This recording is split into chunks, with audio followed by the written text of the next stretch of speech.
सर्वांना स्वातंत्र्य दिनाच्या हार्दिक शुभेच्छा।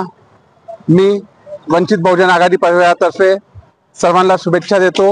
तसेच आज स्वातंत्र्य झाले,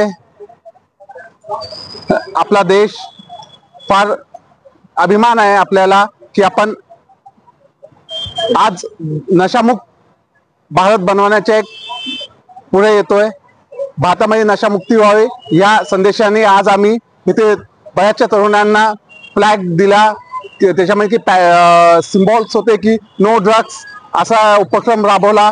या उपक्रमामध्ये आम्हाला इथलचे कमिशनर IG साहेब स्वतः आले होते, इथलचे तहसीलदार साहेब आले होते। त्यांनी या कार्यक्रमामध्ये हजेरी लावली, त्याबद्दल त्यांचेही आभार। आणि तरुणांनी आज नशाच्या आहारी न जाता नशामुक्त असावं